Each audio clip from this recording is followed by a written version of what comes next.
As we've talked to church leaders all across the world and the country, we've asked the question, what is your first-time guest marketing strategy? We've gotten a ton of different answers, but the most common answer is, we're not really sure that we have one. So at Connect Ministries, we've created the first-time guest marketing funnel. And this is a template for you to customize to your local context that helps you build a strategy around your first-time guest marketing strategy. And it has 3 important phases. And in this video, we're gonna cover the second phase, or at least part of the second phase, because the second phase actually has 2 parts. The first part of it, which is normally forgotten, is the pre-visit phase. And so this is one thing that we hold a lot of value in, and we don't want you guys to forget this phase. A part of the pre-visit phase is what's happening before somebody ever enters your church walls. And so how are we kind of cultivating this relationship and building a relationship before you're actually meeting somebody in person? Now, have you ever filled out an info form or emailed like contact us at blah, blah, blah, blah, blah, blah, blah.com and then never gotten a response? What did it feel like in that moment? I know that I've done that, and whenever I don't get a response, I lose a lot of trust in the organization. Well, as we've talked with church leaders, that scenario is not too uncommon. And if someone is losing trust in the local church, then that is a really big deal, because what we know is we have the most amazing message of all time, the gospel message of Jesus Christ. And anything that would cause distrust may put that message in jeopardy, and we do not want that at all. Yeah. So one of the big parts of the pre-visit phase actually starts with the meet phase from your website. So once you have that pre-visit form on your website, you're building your interest list like we talked about. Now we're able to kind of use that interest list to build a clear communication plan to see like how these people need to be communicated with to feel comfortable as they start coming to your church. And so a part of that is starting to build nurture lists. So the nurture list is basically a combination of all the contacts of people who are interested in joining your church. This could be made up of people who visited an event, the people who filled out a form on your website, to the people who have messaged you on social media, all of that combined in one place. And it's important for this nurture list to have a clear email, text communication plan. And there's many different theories on how often you should reach out to this list. Some people will say once a week. Some people will say 1 or 2 times a month. And that really depends on your local context. Our recommendation is 1 time a week for a season of about a month and a half is a good rhythm.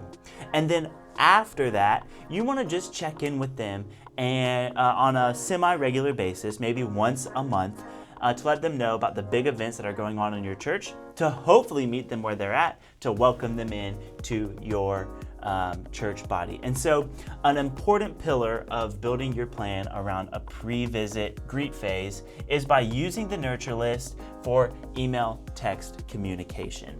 And one of the exciting parts about the email and text communication and everything involved around the nurture list is this can look different church to church. So there's not just one answer or solution. We know that there can be some controversy around how many times you should be communicating with your people within your nurture list. We probably all have been on certain lists where we're getting hundreds of emails a day, it feels like, and we're ready to unsubscribe. That is not what we want your church to be experiencing. We want it to be where it's clear and answering the right questions at the right times. And so a big part of this email list is we don't want to just be continuing to communicate the exact same message over and over and over again. We want to make it unique. We want to make it personable. We want to make it to where they're actually receiving value within the list that they're involved in through text, through email, and whatever other avenues this might look like.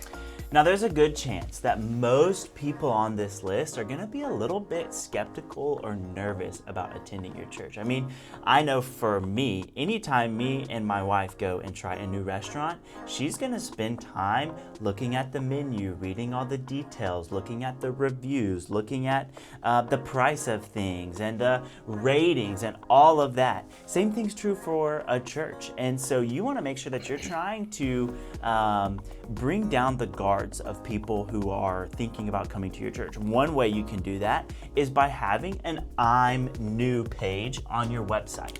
Now, this is something that we encourage churches to build on their website, which is a page that is totally dedicated to first-time guests. And on that page, they're not only able to answer a lot of frequently asked questions that a new guest would have, they're also able to do things like introduce the pastor, maybe have him film a video, give them a video walkthrough of their church facility so they know exactly what they're going to be walking into.